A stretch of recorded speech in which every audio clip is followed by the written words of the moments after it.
Imagine a bill so big, so sweeping, it touches pretty much every corner of your life. You know, your taxes, your healthcare, maybe even the car you might buy. Well, guess what? It just became law. We're diving deep today into the One Big Beautiful Bill Act, just signed by the president. And this isn't just like another piece of legislation. It's huge. Over 800 pages. We're talking multi-trillion-dollar impacts. It's definitely a major legislative event, and boy, has it sparked a lot of conversation. So our mission today, cut through all that noise. We want to unpack what's actually in this massive bill, who it really affects, and most importantly, what it means for you in the real world. Think of this as your guide to understanding what just happened. Yeah, and it's really important to say right up front, while the proponents made some pretty bold claims like the largest tax break in American history for our nation's seniors. We heard that one a lot. Exactly. But when you look closely, when experts analyze it, the reality is, well, it's much more nuanced and often quite different, actually, depending on who you are. We're going to try and untangle that complexity for you. All right, let's unpack this then. When a bill this size hits, I think everyone's first question is usually about, well, money. Taxes, right. So let's start there. What are the big shifts? How are we going to be paying or maybe saving? Well, okay, a really core part of this bill is making permanent the 2017 Tax Cuts and Jobs Act. Remember, that was set to expire. Right. And historically, those cuts, they primarily benefited higher income earners. The data showed that by 2025, the top 1% saw average cuts around, $61,000, while the middle 60%, their cuts were much smaller, maybe $380 to $1,800. So quite a difference there. A big difference. So this extension, it basically cements a policy direction we've already been seeing for years. Okay, and speaking of those big claims we mentioned, we definitely heard a lot about eliminating taxes on Social Security benefits. I mean, that sounds like a huge deal for millions of Americans. So what's the actual story for people depending on Social Security? Yeah, that's a really critical area. And honestly, it's a perfect example of where let's say the headlines didn't quite match the fine print. The bill does not fully eliminate taxes on Social Security benefits. Ah, okay. So what does it do? Instead, it brings in a new, and this is really important, temporary bonus tax deduction. Temporary, not a full elimination. That's a pretty significant difference. So who actually gets to use this deduction then? Right. So this deduction, it's structured so that nearly 90%, the specific number is 88%, or about 51.4 million seniors won't pay federal income taxes on their benefits anymore. The deduction itself is up to $6,000 for seniors 65 and older. Okay. But, and this is key, there are income limits. It only applies if your adjusted gross income is $75,000 or less as an individual, or $150,000 or less if you're a couple filing jointly. Each spouse can claim it, so a couple could potentially get a $12,000 deduction. Okay, that sounds pretty good on the surface, but you said temporary and there are income limits, so it's not for everyone. What are the main caveats, the things listeners really need to remember? Exactly right. First, it's temporary. It expires at the end of 2028, so, the benefit isn't locked in long term. Second, it doesn't help anyone under 65 or people above those income limits we just talked about. Right. And crucially, it doesn't benefit low-income seniors who, well, already pay no federal income tax on their benefits. So effectively, the biggest winners in this specific part are often described as sort of higher-income seniors who did have some tax liability before. Interesting. And there's another layer here. Policy experts are actually raising a pretty big red flag. They're worried this could make Social Security's already shaky financial situation worse. We're talking a potential $1.5 trillion drop in federal revenue over 10 years, maybe a 7% jump in the federal debt by 2054. Wow. So it seems like a short-term break for some could have some pretty serious long-term fiscal costs. So a targeted temporary tax break may be presented as more universal than it is, with these potential long-term debt issues hanging over it. Definitely more complex than just the headline. Okay, beyond Social Security, what other big tax changes are packed into this bill that we should know about? There are definitely a few other significant ones. Let's talk SALT, the state and local tax deduction. Ah, yes, always controversial. Right. So the cap on that deduction gets raised pretty significantly, from $10,000 up to $40,000. Now, like the Social Security thing, this increase is temporary. It snaps back to $10,000 after 5 years. Still, a big jump for those 5 years. It is. And while it's often seen as something helping wealthy homeowners in high-tax states, advocates have been arguing that the old $10,000 cap was increasingly hitting middle-class homeowners too, especially where property taxes have shot up. Okay, that makes sense. And what about folks working in, say, the service industry or people putting in a lot of overtime? Any changes for tips and overtime pay? I know that was something a lot of people were keeping an eye on. Yeah, definitely relevant for many. The bill introduces a new federal tax deduction specifically for tipped wages and for overtime pay. The Senate version put a cap on this deduction, $25,000. Okay. Again, notice the pattern. These are temporary benefits. They expire in 2028. And they also phase out if you earn over $150,000 as an individual or $300,000 as a couple. Temporary seems to be a theme here.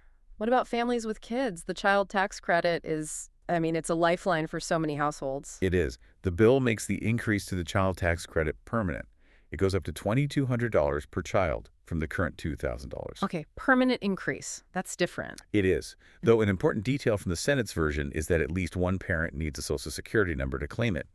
And, this is crucial, they capped the refundable portion. That means it limits access for the country's lowest income parents, so it doesn't fully reach everyone who might need that help the most. Got it. So an increase, but with some limitations on who benefits most. And what about small businesses, often called the backbone of the economy? Anything in there for them? Absolutely. There's a definite aim to give small businesses a bit of a boost. The bill increases the small business tax deduction from 20% up to 23%. Yeah. And it also brings back 100% immediate expensing. That lets businesses write off their investments right away instead of over time. Yeah. Supporters see this as, a strong incentive for Main Street businesses to maybe expand, hire people, reinvest locally. Okay. So summing up the tax side, it feels like a mix, right? Permanent extensions for some existing cuts, these temporary targeted deductions like for seniors or tips, and then some new support for businesses. Okay, let's shift gears now. From your wallet, maybe, to your well-being. Because beyond taxes, this bill includes some really, really significant changes to critical social programs. Stuff that affects millions of lives directly. Yes, this is where the impact on daily life could be incredibly direct for many people. We're seeing extensive cuts to Medicaid and the Children's Health Insurance Program, CHIP. We're talking over $1 trillion over the next decade. $1 trillion. Over $1 trillion. And just for context, that's actually an 18% larger cut than what was initially proposed in the House version. Wow. And the Congressional Budget Office, the TBO, they estimate that because of these changes, somewhere between 11.8 million and 17 million Americans could actually lose their health coverage. Right, 11 to 17 million people losing health coverage. That's a staggering number. That's not just statistics, that's millions of families potentially impacted. What specific changes lead to something that dramatic? Well, it's sort of a combination of things. The bill puts in place pretty strict work requirements for what they call able-bodied adults without children or disabilities. They need to work or volunteer 80 hours a month. States have until late 2026 to implement this, but some might move faster. 80 hours a month. Then there will be more frequent eligibility checks. Instead of once a year, it'll be every 6 months, plus extra income and residency verifications. So more paperwork more often. Exactly. Another big change is lowering the provider taxes. These are taxes states use to help pay their share of Medicaid. That rate goes down from 6% to 3.5% by 2032. Though it's worth mentioning they did add a $50 billion fund specifically to help stabilize rural hospitals because there were big concerns about how this would hit rural healthcare. I can definitely see how more frequent checks and these work requirements could create like administrative nightmares. Is it possible someone could be working, meeting the requirement, but still lose coverage just because they missed some paperwork deadline? That is precisely the concern many critics are raising, Okay. that the increased paperwork, the verification burden, could mean people who are working lose their health care anyway just because of administrative complexity or, life happens and you miss a form. Right. On top of that, there are new limits on Medicaid coverage for immigrants who are here legally. And one specific provision got the green light from the Senate parliamentarian. It stops Planned Parenthood and other reproductive health clinics from getting Medicaid reimbursements for non-abortion related care. Okay, so really substantial changes potentially affecting healthcare access for millions. That naturally leads to the question, how does this bill affect food assistance? Specifically SNAP, the Supplemental Nutrition Assistance Program, what many people still call food stamps. Yeah, the CBO projects a significant impact there, too. They estimate about 4.7 million SNAP participants will lose benefits between 2025 and 2034. 4.7 million. Wow. How? Part of it is a shift in costs. The bill moves some program costs onto the states. So the federal government will keep fully funding benefits, but only for states with a low error payment rate below 6%. If a state's error rate is higher, that state will have to cover 5% to 15% of the cost themselves. That starts in 2028, though Alaska and Hawaii get temporary exemptions. So states with higher error rates have to pick up more of the tab. Correct. And similar to Medicaid, the bill expands work requirements. It applies to able-bodied adults aged 18 to 64. There are some exemptions for parents, though the Senate version lowered the age for that parent exemption down to 14 from 18 previously. And does that have knock-on effects, like for school lunches? It absolutely could. There's a potential ripple effect on school nutrition programs because many students automatically qualify for free meals if their family's eligible for SNAP. Yeah. So changes in SNAP eligibility could impact school meal access too. Okay. And what about student loans? Another huge issue impacting so many Americans. Any changes there? Yes, the bill includes a pretty significant overhaul of the federal student loan system. It actually eliminates graduate PLUS loans. Those are the federal loans often used for grad school that had higher borrowing limits. Eliminates them entirely. Eliminates them. It also sets new loan caps that might be below what some programs actually cost. And it establishes a 30-year period for loan forgiveness, which changes the landscape for long-term repayment quite a bit. It's really striking how deeply this bill reaches into the basic fabric of daily life. Okay, let's broaden the lens again. Let's look at some other massive shifts this bill brings, things like border security, our whole approach to clean energy, and what this all means for the national economy overall. Sure. So on border and national security, the funding increase is enormous. We're talking over $100 billion directed to these areas between now and 2029. $100 billion. Where does that go specifically? A huge chunk. $46.5 billion is allocated for border wall construction. Another $45 billion is set aside to expand migrant detention capacity with a goal of up to 100,000 beds. And then about $30 billion goes towards hiring, training, and resources for U.S. Immigration and Customs Enforcement, ICE. That level of funding, you said it makes ICE the largest federal law enforcement agency. That's the result, yes. It becomes the largest federal law enforcement agency. That's a massive shift in scale and power. What does that mean practically? Are people raising concerns about that kind of expanded authority? They are. Critics have definitely voiced concerns about ICE having so much more power and resources. They often point to data from the previous Trump administration showing, for instance, an 807% increase in arrests of U.S. citizens without crime. Wow, 807%. Yeah. And there are worries among some groups that, things like potentially canceling naturalized citizenship could be a next step. The bill also puts in place a minimum $100 fee just to apply for asylum. Okay. Shifting gears pretty dramatically now.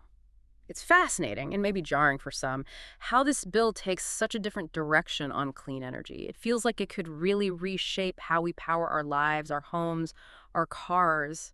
You're absolutely right. The energy policy shifts are very significant, and it's a clear reversal from recent trends. The bill basically terminates a whole raft of tax incentives that came from the 2022 Inflation Reduction Act, incentives designed to boost clean energy. Which ones specifically? Well, it ends the tax credits for buying new and used electric vehicles. The ones up to $7,500 for new EVs, $4,000 for used. Those are gone. Same for credits for installing home EV charging equipment, or for adding insulation or energy-efficient heating and cooling systems to your house. And when do those disappear? Very soon, after September 30th of this year. So just a few months away. It also completely ends the Greenhouse Gas Reduction Fund. Okay, so if I was thinking about buying an EV or doing some energy upgrades at home, those federal incentives are basically vanishing within months. That's the immediate takeaway for consumers, yes. And for bigger projects like large-scale wind and solar farms, the timeline to qualify for tax credits gets drastically shorter. How short? So short that many projects already in the planning stages, estimates are around 28 gigawatts worth, that haven't actually started construction yet. Well, they're probably not going to qualify anymore. This has raised real fears across the industry about project cancellations. And what about jobs, if projects get canceled? Exactly. Building trades unions have issued some pretty stark warnings. They're talking about a potential loss of up to 1.75 million construction jobs. The Laborers International Union of North America, LIUNA, put out a statement saying the bill, quote, eradicates thousands of good-paying LIUNI jobs. That's a really serious warning, especially coming from unions that often benefit from big construction projects. How do the bill's supporters justify this sharp turn away from clean energy incentives? What's their argument? Well, on the other side, the argument from Republicans is that this bill will, quote, unleash American energy. They say that by rolling back these green incentives and instead providing various supports for oil, coal, and gas production, including new tax breaks for corporate producers, and repealing the Biden-era tax on methane emissions, it will ultimately lower energy costs for consumers and boost domestic fossil fuel production. Okay. And thinking beyond just the U.S., what are the ripple effects internationally, especially for a close partner like Canada, given how linked our economies and supply chains are? That's a great question. This bill definitely disrupts the alignment we've seen recently between U.S. and Canadian climate policies. It particularly impacts the integrated EV supply chain that was really starting to build up, relying partly on those U.S. tax credits that are now disappearing. So disruption for Canada. Disruption, yes, but potentially opportunity too. This sudden shift in U.S. policy might actually make Canada more attractive for certain investments. Think about AI companies looking for stable, clean power. Canada has lots of hydropower.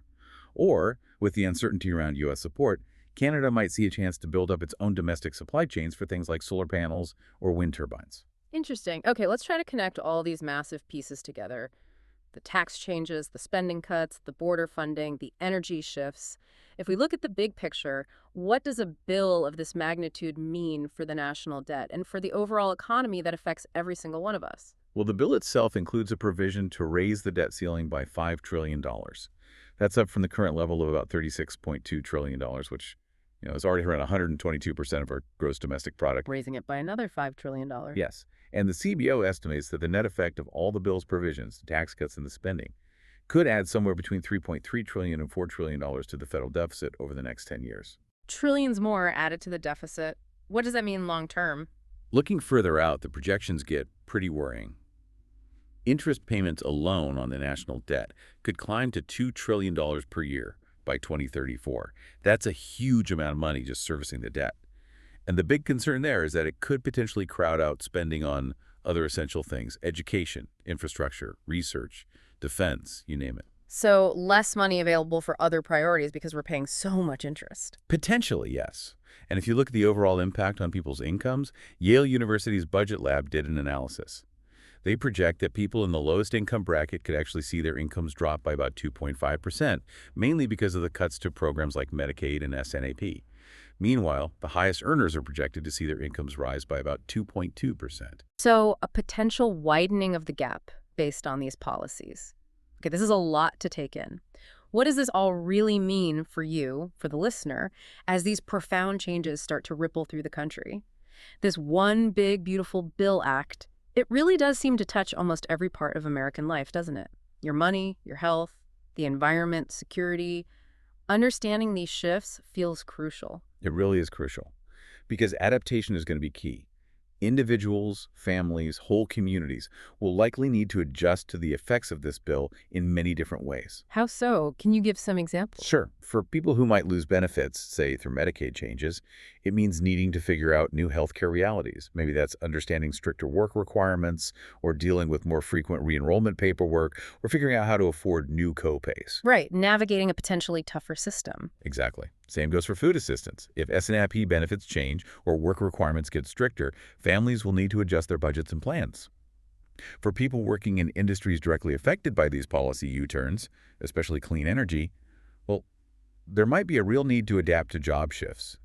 Maybe that means looking for new opportunities, retraining, maybe even looking at related fields or, as we mentioned, opportunities in other regions, perhaps even Canada for some niches. And for businesses? For businesses, especially small businesses, it's about understanding those new tax deductions, the expensing rules, and figuring out how to use them effectively to navigate what could be a changed economic landscape. And for everyone else, just the general public. For everyone, I think, the broader implications of adding trillions to the national debt are important to grasp.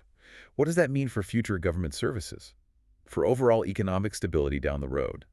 It might require adjustments in how we all think about long-term financial planning and maybe even how we engage as citizens. It really makes you think. As all these significant changes start to unfold over the next few years, how might the shifting landscape of federal support, of tax policy, how might it fundamentally reshape the ways we live, the ways we work, and how we plan for the future right here in our own communities? It's definitely a question worth pondering.